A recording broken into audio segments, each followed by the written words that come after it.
اعوذ باللہ من الشیطان الرجیم، بسم اللہ الرحمن الرحیم۔ سیرت النبی صلی اللہ علیہ وسلم کا ذکر ہے۔ درود شریف پڑھ اللہ وصلی علی محمد وعلی آل محمد کما صلیت علی ابراہیم وعلی آل ابراہیم انک حمید مجید۔ اللہم بارک علی محمد وعلی آل محمد کما بارکت علی ابراہیم وعلی آل ابراہیم انک حمید مجید۔ ابو جہل نے جو ہے مکہ سے فوج لے کر اور مدینہ پہ چڑھائی کی کے لیے قافلہ طے کیا ہے، اور حضور صلی اللہ علیہ وسلم کو اس بات کو پتہ چل چکا ہے تو آپ نے اپنے ساتھیوں سے مشورہ کیا۔ اب مشورہ کے بعد جو ہے جو فیصلہ کیا وہ آگے کا واقعہ ہے۔ ہجرت کا دوسرا سال تھا، رمضان کا مہینہ تھا۔ مدینہ سے 1 میل پر ایک مقام ہے برا ابی انبی۔ آپ صلی اللہ علیہ وسلم وہاں پہنچے تو فوج کا جائزہ لیا، جو کم عمر تھے ان کو واپس کر دیا، پھر وہاں سے روانہ ہو گئے۔ بدھ کی رات میں روحا پہنچے، وہاں پہنچ کر آپ صلی اللہ علیہ وسلم نے وضو کیا اور نماز کے لیے کھڑے ہو گئے۔ آخری رکوع سے فارغ ہوئے تو کافروں پر لعنت بھیجی، پھر فرمایا خدایا ابو جہل اس امت کا فرعون ہے، تو اس فرعون سے امت کو نجات دے۔ اسی روز آپ صلی اللہ علیہ وسلم نے اصول جنگ کے مطابق فوج کو ترتیب دیا۔ مہاجرین کا علم حضرت مصعب رضی اللہ بن عمیر کو عطا فرمایا۔ خزرج کا علم حضرت حباب رضی اللہ بن منذر کو عنایت فرمایا۔ اوس کا علم برادر حضرت سعد رضی اللہ بن معاذ کو بنایا۔ پیارے نبی صلی اللہ علیہ وسلم ساتھیوں کو لے کر آگے بڑھے۔ ان کی تعداد کل 313 تھی۔ ساتھ میں 70 اونٹ اور 3 گھوڑے تھے۔ بدر کے پاس پہنچ کر آپ صلی اللہ علیہ وسلم رک گئے۔ بدر ایک گاؤں تھا، آپ پیچھے سن چکے ہیں۔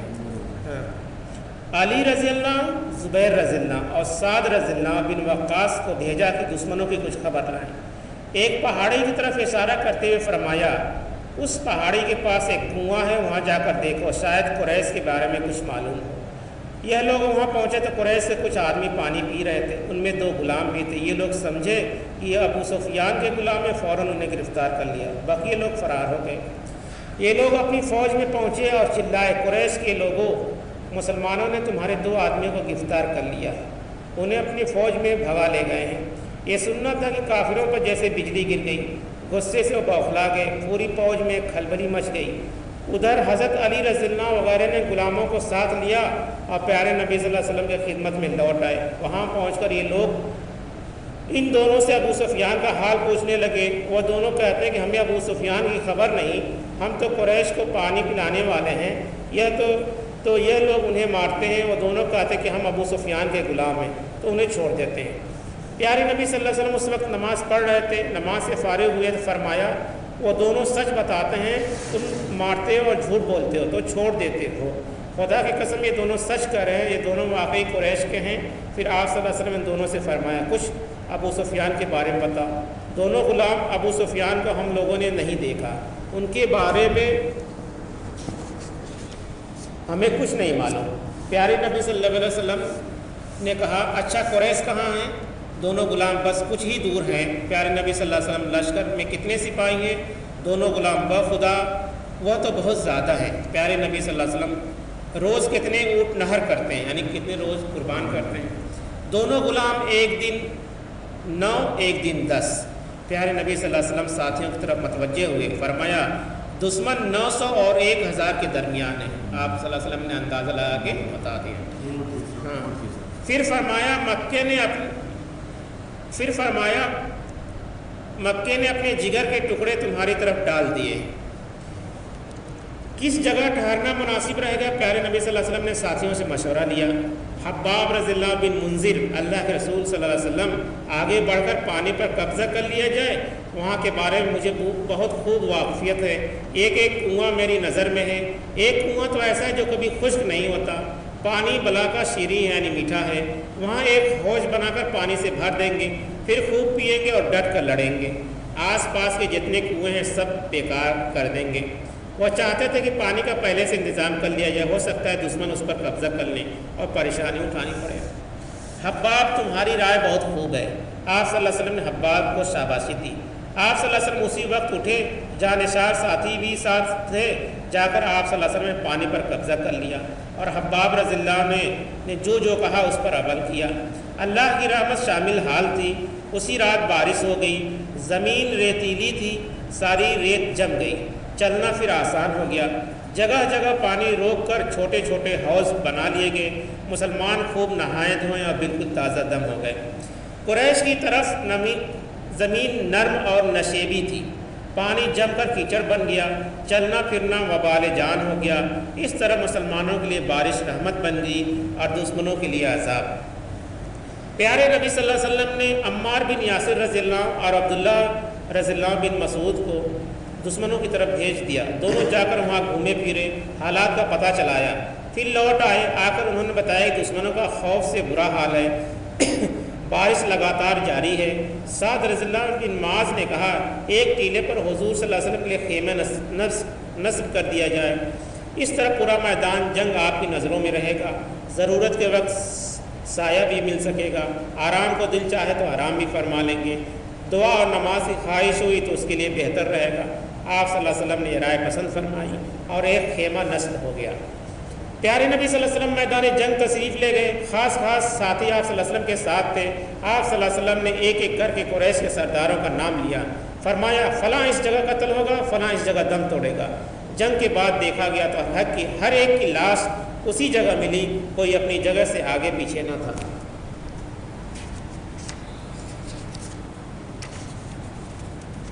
آپ صلی اللہ علیہ وسلم نے ایک دم پیشن گوئی کر دی تھی۔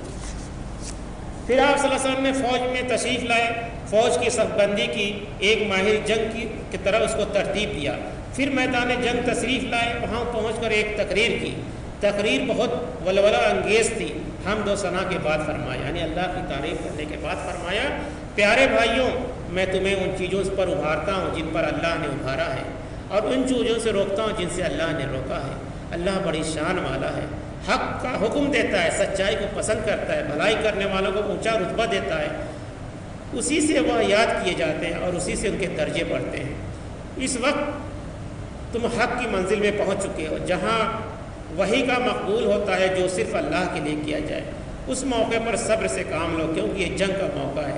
جنگ کے موقع پر صبر سے، اطمینان سے اور سکون حاصل ہوتا ہے، پریشانی اور بے چینی دور ہو جاتی ہے، آخرت میں بھی یہ نجات کا ذریعہ ہے۔ تمہارے اندر اللہ کا نبی صلی اللہ علیہ وسلم موجود ہے جو تمہیں برائیوں سے ہوشیار کرتا ہے، بھلائیوں کا حکم دیتا ہے۔ دیکھو آج تم سے کوئی ایسی حرکت نہ ہو پائے جس سے اللہ بیزار ہو جائے۔ اللہ تعالیٰ خود فرماتا ہے لَمَقَتُ اللَّهَ أَكْبَرَ مِن مُقْتِكُمْ أَنفُسِكُمْ، تمہاری اپنوں سے جو بیزاری ہے، اللہ کی بیزاری اسے بڑھ کر ہے۔ اللہ تعالیٰ نے تمہیں جو کتاب دی ہے اسے مضبوطی سے پکڑ لو، یعنی کلام اللہ قرآن۔ تمہیں جو نشانیاں دکھائی ہیں ان پر دھیان رکھو، ذلت کے بعد تم کو جس سے عزت ملی ہے اس سے غافل نہ ہو، اس سے اللہ خوش ہوگا۔ آج اللہ تم کو دیکھنا چاہتا ہے کہ اس موقع پر تم نے اخلاص اور جانبازی کا ثبوت دو، خدا کی رحمت تم پر سایہ کرے گی، اس کی مغفرت تمہیں اپنی آغوش میں لے لے گی، اس کا وعدہ پورا ہونے والا ہے، اس کی باتیں بالکل سچی ہیں، اس کی پکڑ بہت سخت ہے اور تم سب اسی کے دم سے ہو، وہ ہمیشہ ہے اور ہمیشہ رہے گا۔ ساری دنیا اسی کے حکم سے قائم ہے، وہی ہمارا سہارا ہے، اسی کو ہم نے مضبوطی سے پکڑا ہے، اس پر ہمارا بھروسہ ہے، وہی ہماری پناہ گاہ ہے۔ اللہ میری اور تم مسلمانوں کی مغفرت فرمائے۔ اللہ کے رسول صلی اللہ علیہ وسلم نے یہ پوری تقریر کی۔ قریش نے عمیر بن وہب کو بھیجا کہ مسلمانوں کی تعداد کا اندازہ لگائے اور ان کے حالات معلوم کرے۔ وہ چھپ کر گیا، گھوم پھر کر جائزہ لیا، پھر آ کر اس نے قریش سے کہا مسلمان 300 کے قریب ہیں، ساتھ میں 70 اونٹ اور 3 گھوڑے ہیں۔ کتنے اونٹ؟ 3 گھوڑے بس۔ پھر اس نے کہا قریشی بھائیوں، مصیبتیں موت لاتی ہیں، مدینہ کے اونٹ موت کی سواریاں ہیں، سن لو تم کو ایسے لوگوں سے پالا پڑا ہے جو تلواروں کی گود میں پلے ہیں، دیکھتے نہیں، وہ چپ چاپ رہتے ہیں، کچھ بولتے نہیں لیکن سانپوں کی طرح ڈستے ہیں۔ بخدا میں تو سمجھتا ہوں کہ ان میں سے جو بھی مرے گا ہم میں سے ایک کو مار کر مرے گا۔ بتاؤ اگر اتنے ہی آدمی ہم میں سے مر گئے تو زندگی کا کیا لطف رہ جائے گا، اس لیے ابھی سوچ لو۔ قریش کی عمیر کی باتوں پہ یقین نہ آیا، انہوں نے دوسرے آدمی کو بھیجا، وہ چھپ چھپا کر اسلامی فوج کے قریب پہنچا، گھوڑے پر بیٹھ کر چاروں طرف چکر لگایا۔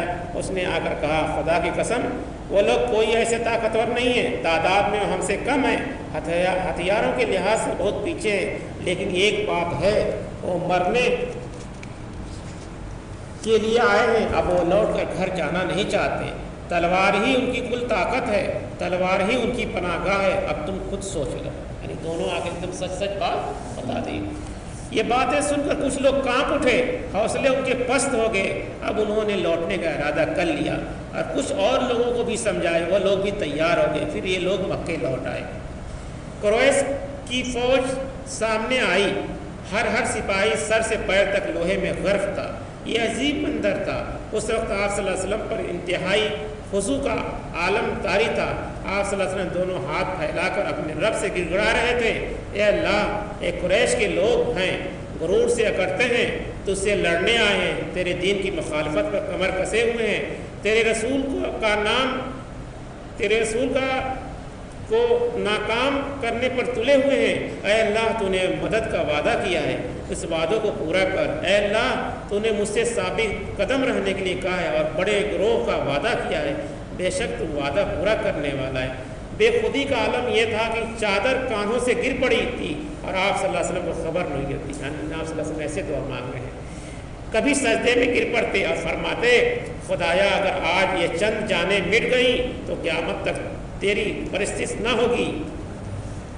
ایک طرف پیارے نبی صلی اللہ علیہ وسلم کا ایک انداز تھا، دوسری طرف اللہ آپ صلی اللہ علیہ وسلم کی مدد میں مصروف تھا اور حکمت کے ساتھ آپ صلی اللہ علیہ وسلم کی ہمت بڑھا رہا تھا۔ ابھی آپ صلی اللہ علیہ وسلم راستے میں تھے کہ دشمنوں کی تعداد سے بے خبر تھے، اللہ نے دشمن کی فوج کو خواب میں دکھایا، خواب سے اندازہ ہوا کہ دشمن تھوڑے ہیں، اس سے آپ صلی اللہ علیہ وسلم کا حوصلہ بڑھا، دل کو اطمینان نصیب ہوا، مسلمانوں نے سنا تو ان کی بھی ہمت بڑھی اور بے کھٹک بڑھتے چلے گئے۔ پھر جب دونوں فوجیں آمنے سامنے ہوئی تو کافر مسلمانوں کو کم نظر آئے اور مسلمان کافروں کو تھوڑے دکھائی دیے۔ اس طرح دونوں کے دل بڑھے، دونوں میدان جنگ میں اتر آئے، جنگ چھڑی تو مسلمان تو کافروں کو بہت نظر آنے لگے، لیکن کافر مسلمانوں کو کم ہی دکھائی دیے۔ اس سے کافروں کے حوصلے تو پست ہو گئے، وہ خوف اور گھبراہٹ سے بدحال ہو گئے، لیکن مسلمانوں کی ہمت اور بڑھ گئی، وہ بڑھ کر کافروں کو مارنے لگے۔ تو اللہ تعالیٰ نے سورہ انفال میں ایک وحی نازل کی 43 سے لے کر 44 تک۔ یاد کرو جب اللہ نے تمہیں خواب میں انہیں تھوڑا دکھا رہا تھا، اگر کہیں وہ انہیں زیادہ دکھاتا تم ضرور ہمت ہار بیٹھتے اور اس لڑائی کے معاملے میں باہم جھگڑنے لگ جاتے، لیکن اللہ نے اس سے بچا لیا، بلا شبہ وہ سینوں کا حال جانتا ہے۔ اور یاد کرو جب تم ایک دوسرے کے مقابل ہوئے تو اللہ نے تمہاری نگاہوں میں تھوڑا دکھا رہا تھا، ان کی نگاہوں میں تمہیں کم کر دکھا رہا تھا، تاکہ جو بات ہونی تھی اللہ اسے پورا کر دے، اور سارے معاملے اللہ ہی کی طرف پلٹتے ہیں، یعنی اللہ تعالیٰ نے سب انتظام کر دیا تھا۔ قریش سے کچھ لوگ بڑھے کہ مسلمانوں کے حوض سے پانی پئیں، مسلمانوں نے بھگانا چاہا، پیارے نبی صلی اللہ علیہ وسلم نے فرمایا، پی لینے دو، جو بھی پی لے گا وہ زندہ بچ کر نہ جا سکے گا۔ ابو جہل نے عامر بن حضرمی کو، جسے اپنے بھائی کا خون کا دعویٰ تھا، للکارا، خون کا بدلہ سامنے کھڑے ہو کر قوم سے دہائی دو۔ عامر عرب کے دستور کے مطابق ننگا ہو گیا اور چلایا، ہائے امرو ہائے امرو۔ اس سے تمام فوج میں آگ لگی اور جنگ شروع ہو گئی، یعنی جنگ شروع کرنے کا ایک طریقہ تھا۔ سب سے پہلے عامر بن حضرمی آگے بڑھا، مقابلے میں حضرت عمر رضی اللہ کے غلام حضرت مجہ رضی اللہ عنہ آئے، عمر بن حضرمی نے بڑھ کر انہیں قتل کر دیا۔ اس طرح غزوہ بدر میں سب سے پہلے مجمع رضی اللہ عنہ کو شہادت نصیب ہوئی۔ اس کے بعد عتبہ سینہ تان کر لشکر سے باہر آیا، یہی لشکر کا سردار تھا، ساتھ میں اس کا بھائی شیبہ اور اس کا بیٹا ولید بھی آگے بڑھا۔ ادھر مقابلے میں 3 انصاری جوان نکلے، یعنی مدینے کے لوگ۔ پیارے نبی صلی اللہ علیہ وسلم کو یہ بات اچھی نہیں معلوم ہوئی، آپ صلی اللہ علیہ وسلم نے سوچا یہ کفر اور اسلام کی پہلی جنگ ہے، اس جنگ میں پہلے انصار کی جان کی بازی لگائیں، یہ مناسب نہیں ہے، پہلے مہاجرین کی جان ہتھیلی پر رکھ کر آگے بڑھنا چاہیے۔ وہ اپنی قوم اور رشتے کے لوگ ہیں۔ آپ صلی اللہ علیہ وسلم نے فرمایا، اے ہاشم کے فرزندوں، یہ لوگ تو باطل کے نام پر اکٹھا ہوئے ہیں، یہ لوگ حق کا نور مٹا دینا چاہتے ہیں، اٹھو اس حق کے نام پر جان دو جسے تمہارا نبی لے کر آیا ہے۔ یہ سن کر علی رضی اللہ اور حمزہ رضی اللہ اور عبیدہ رضی اللہ میدان میں آئے۔ عتبہ نے اپنے بیٹے سے کہا، ولید آگے بڑھو۔ ولید مقابلے میں آیا، حضرت علی نے آگے بڑھ کر اسے قتل کر دیا، پھر خود آگے بڑھا، حضرت حمزہ رضی اللہ عنہ نے بڑھ کر اسے قتل کر دیا۔ پھر شیبہ آگے بڑھا، مقابلے میں حضرت عبیدہ رضی اللہ عنہ، شیبہ نے انہیں زخمی کر دیا، ان کی پٹلی کٹ کر الگ ہو گئی، اور حضرت علی رضی اللہ اور حضرت حمزہ رضی اللہ عنہ نے یہ حال دیکھا تو فوراً آگے بڑھے اور شیبوں کو ٹھنڈا کر دیا۔ پھر حضرت عبیدہ رضی اللہ عنہ کندھے پہ اٹھا کر پیارے نبی صلی اللہ علیہ وسلم کی خدمت میں لائے۔ کچھ دنوں بعد حضرت عبیدہ رضی اللہ کو پیارے ہو گئے۔ اب عام حملہ شروع ہو گیا، میں نے پہلے جنگ سے کچھ لوگ آتے تھے پھر ادھر سے تھے۔ پیارے نبی صلی اللہ علیہ وسلم نے ساتھیوں کو للکارا، بڑھو جنت کی طرف جس کی کشادگی زمین و آسمان کے برابر ہے۔ عمیر رضی اللہ بن حمام نے جنت کی خوشخبری سنی تو خوشی سے اچھلنے لگے، کہا، ہائے ہائے، جنت میں پہنچنے میں بس اتنی ہی دیر ہے کہ یہ لوگ مجھے قتل کر دیں۔ اس وقت وہ کھجوریں کھا رہے تھے، جنت کی خوشبو پا لینے کے بعد ان کی کھجوروں میں کیا مزہ مل سکتا تھا۔ فوراً وہ کھجوریں پھینکی اور دشمن کی صفوں میں گھس گئے، کچھ دیر جامبازی سے لڑتے رہے، پھر شہید ہو گئے۔ جنگ زوروں پر تھی، دونوں طرف سے حملہ ہو رہے تھے۔ پیارے نبی صلی اللہ علیہ وسلم نے ایک مٹھی ریت لی اور دشمن کی طرف پھینکتے ہوئے فرمایا، شاہد الوجوہ شاہد الوجوہ، چہرے بگڑ جائیں چہرے بگڑ جائیں۔ نبی صلی اللہ علیہ وسلم کا ہاتھ تھا، خدا کی قدرت تھی، یہ مٹھی بھر ریت عذاب بن کر پوری فوج میں پھیل گئی اور دشمنوں کی آنکھوں میں اٹ گئی۔ دشمن اپنی آنکھیں ملنے لگے، مسلمان پورے زور شور سے ان پر ٹوٹ پڑے اور قتل کا بازار گرم کر دیا۔ آخر دشمنوں کی ہار ہوئی، مسلمانوں کی جیت ہوئی، حق کی فتح ہوئی، باطل کی شکست ہوئی۔ ابھی جنگ جاری تھی۔ عبداللہ اسود کے بیٹے اسود نے کہا، یہ قبیلہ مخزوم کا آدمی تھا، خدا کی قسم میں نے تو مسلمانوں کا حوض کا پانی پیوں گا یا کم از کم اسے بیکار کر دوں گا، ورنہ مجھ پر جینا حرام ہے۔ وہ تیزی سے لپکا اور حوض کے قریب آ گیا۔ حضرت حمزہ رضی اللہ عنہ پاس ہی کھڑے تھے، بجلی کی طرف جھپٹے اور تلوار کا وار کیا۔ وار سخت تھا، ایک پیر کٹ کر الگ ہو گیا، وہ گھسیٹ کر حوض پر جا پڑا، دوسرے پیر سے اس کو بھی توڑ دیا، اس کا پانی بھی پیا۔ حمزہ ذرا پھر لپ کے بڑھ کر ایک اور وار کیا، وہ بالکل ٹھنڈا ہو چکا تھا۔ جنگ ختم ہوئی تو پیارے نبی صلی اللہ علیہ وسلم فرمایا، دیکھو ابو جہل کہاں ہے، وہ بھی کہیں پڑا ہوگا۔ عبداللہ بن مسعود ان کی تلاش میں نکلا، دیکھا تو ایک جگہ پڑا جاگنے کے عالم میں تھا، ابھی مرا نہیں تھا۔ عبداللہ رضی اللہ بن مسعود نے اس کی گردن میں پیر رکھا اور سر الگ کرنے کی خدمت اقدس میں حاضر کر دیا۔ اس طرح کفر اور شرک کی بہت سے علم بردار مارے گئے اور قریش کے بہت سے سردار کے سر قلم ہو گئے۔ قتل ہونے والے سردار 70 تھے اور قید ہونے والے بھی 70 تھے، یعنی ابو جہل اسی میں مارا گیا جنگ بدر کی لڑائی میں۔ مسلمانوں میں 14 شہید ہوئے، 6 مہاجر تھے اور 8 انصاری۔ مارے جانے والے دشمنوں کی تعداد زیادہ تھی، ہر ایک کو الگ الگ دفن کرنا مشکل تھا۔ ایک چوڑا کنواں تھا، تمام لاشیں آپ صلی اللہ علیہ وسلم نے اسی میں ڈلوا دی، پھر اسے برابر کر دیا۔ آپ صلی اللہ علیہ وسلم نے اس میں سے ایک کا نام لے کر پکارا اور فرمایا، کتنے برے رشتہ دار نکلے تم، میں نے تو اپنے رب کا وعدہ سچا پایا، تم نے اپنے رب کے وعدوں کو سچا پایا، تم نے مجھے جھوٹا سمجھا، اوروں نے مجھے سچا جانا، تم نے مجھے بے وطن کر دیا، دوسرے نے مجھے پناہ دی، تم نے مجھ سے جنگ کی، غیروں نے میری مدد کی۔ ساتھیوں نے عرض کیا، اللہ کے رسول صلی اللہ علیہ وسلم، جو لوگ مر چکے ہیں ان سے آپ فرما رہے ہیں، یہ لوگ سنتے تو نہیں ہیں۔ فرمایا، ان کو اب معلوم ہو گیا رب کا وعدہ سچا تھا۔ پھر ابو جہل کی لاش کی طرف متوجہ ہوئے، فرمایا، یہ تو فرعون سے بھی زیادہ سرکش نکلا۔ فرعون کی اپنی ہلاکت کا یقین ہوا تو اس نے اللہ کو یاد کیا، اس کو ہلاکت کا یقین ہوا تو اس نے لات عزا کو پکارا، یعنی اپنے بت کو پکار رہا، مطلب فرعون سے بھی شرارتی آدمی تھا۔ لڑائی ختم ہوئی تو پیارے نبی صلی اللہ علیہ وسلم نے زید رضی اللہ بن حارثہ اور عبداللہ رضی اللہ بن رواح کو مدینے دوڑایا کہ لوگوں کو فتح کی خوشخبری سنائیں۔ فتح کی خبر مسلمانوں کے لیے ایک نئی زندگی کا پیام تھی۔ خوشی سے ان کے چہرے کھل اٹھے، لیکن منافق اور یہود وہ غم سے پیلے پڑ گئے۔ یعنی جو مدینے میں جو منافق لوگ تھے اور جو یہودی لوگ تھے ان لوگوں کو بڑا تکلیف ہوئی، کیونکہ وہ لوگ دل سے تو کس کے ساتھ تھے؟ مشرکوں کے ساتھ، یعنی مکہ کے کفاروں کے ساتھ تھے۔ تو ابو جہل یہ کی سرداری لے کے آیا تھا، اسی نے چڑھا بڑھا کر حملہ کرنے کی کوشش کی تھی، خود مارا گیا اور 70 لوگ میرے 70 لوگ قید کیے گئے۔ یعنی اسلام کی پہلی جنگ تھی۔ کیا تھی؟ پہلی جنگ تھی۔ 309 سے کے مقابلے میں کیسے تھے؟ 313 اور بھی واقع 313 اور ادھر تھے 900، اور ان کے پاس کچھ نہیں تھا۔ کتنا؟ 3 گھوڑا، 70 اونٹ، اور ادھر سب گھوڑا، اونٹ، زیرہ، تلوار سب کچھ تھی، مگر اللہ کی مدد تھی۔ کیا تھی؟ اللہ کی مدد تھی۔ اور قرآن میں ایک جگہ آتا کہ اللہ نے اس وقت فرشتے بھی نازل کیے تھے لڑنے کے لیے، ٹھیک ہے؟ ابھی بہت مختصر ہے، اس کا واقعہ بہت لمبا چوڑا ہے۔ فرشتے بھی نازل کر، اور اسی میں واقعہ ہے کہ جب ابو جہل کی گردن کاٹی جا رہی تھی، قتل کر دیا جا رہا تھا، تو کہہ رہا تھا میری گردن تھوڑا بڑھا کے کاٹنا کہ لگے کہ سردار کی گردن ہے۔ یعنی اس کا آکڑ اس وقت بھی گئی نہیں، تکبر و گھمنڈ سے وہ باتیں کر رہا تھا۔ تو اللہ تعالیٰ کی مدد جب تک کسی چیز میں شامل نہیں ہوگی، اور مسلمانوں کو اللہ ہی پہ بھروسہ کرنا ہے، اور اس کا بدلہ کیا ہے؟ دیکھو کتنی خوشی ہو رہی ہے لوگوں کو کہ ہم کو جنت حاصل ہوگی۔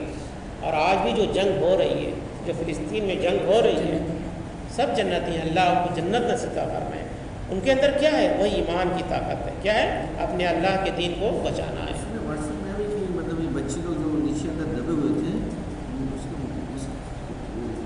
خوشبو آ رہی ہے بھائی، وہ اللہ کی رحمت ہے۔ ہم کو دیکھنے میں تو لگ رہا ہے کہ نقصان ہمارا ہو رہا ہے، مگر اللہ تعالیٰ اپنے بندوں کو کبھی شرمندہ نہیں کرتا۔ اللہ تعالیٰ نے جو وعدہ کیا ہے اس کو پورا کر گیا۔